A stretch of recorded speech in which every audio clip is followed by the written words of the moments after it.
Bonjour et bienvenue. Aujourd'hui, on va creuser un outil d'IA de Google. Il s'appelle Notebook LM.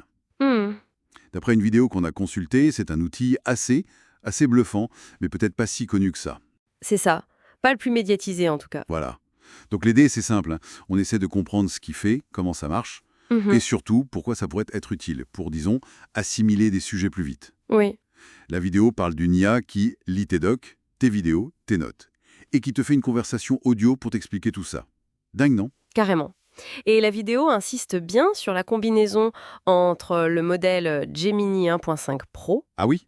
et Notebook LM. C'est Gemini qui apporte cette capacité à traiter énormément d'infos en même temps. On parle de centaines de sources. Des centaines? Waouh! Oui, d'où l'idée un cerveau augmenté pour apprendre ou même créer plus vite. D'accord, je vois. Un cerveau augmenté, c'est une image forte. Alors, concrètement, qu'est-ce qu'on peut lui donner à manger à cet outil? Plein de choses.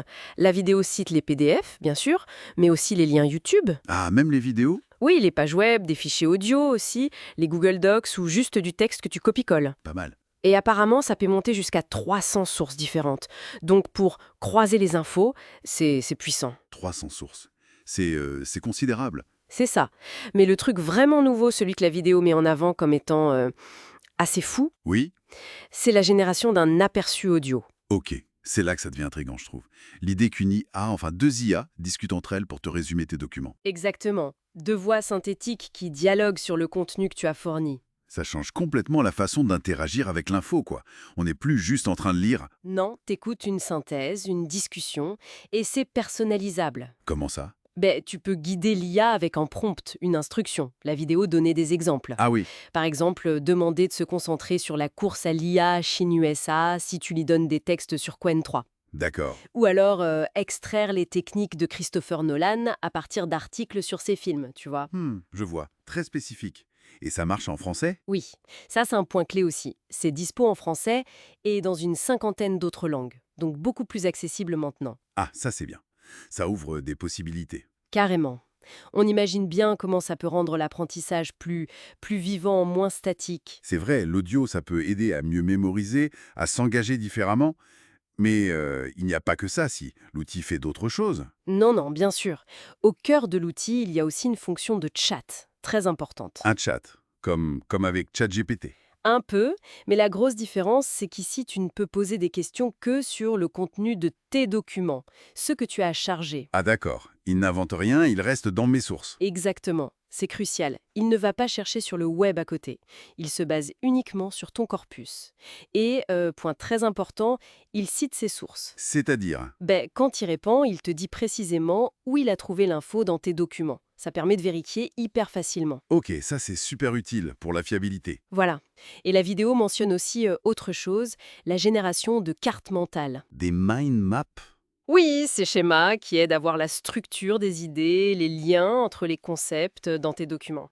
Pour avoir une vue d'ensemble? Donc un outil pour interroger, visualiser et même écouter ses propres sources. Et tout ça, c'est gratuit. Oui, avec un compte Google.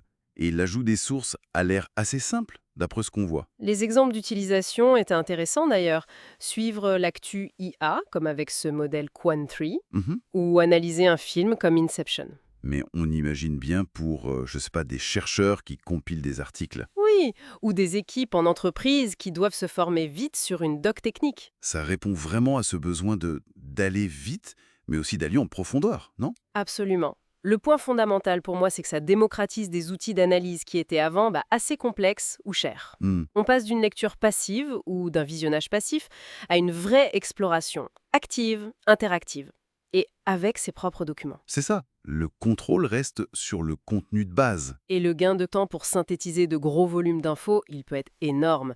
Ce n'est pas étonnant que la vidéo le présente comme un des outils IA gratuits les plus puissants et peut-être sous-estimés du moment.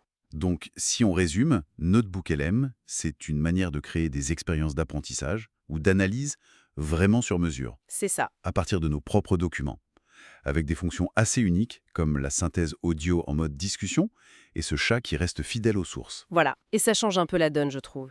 L'enjeu, ce n'est plus seulement de trouver l'information, ça Google le fait déjà très bien, Mhm. mais c'est de réussir à la comprendre vraiment, en profondeur, de la synthétiser. De se l'approprier, en quelque sorte.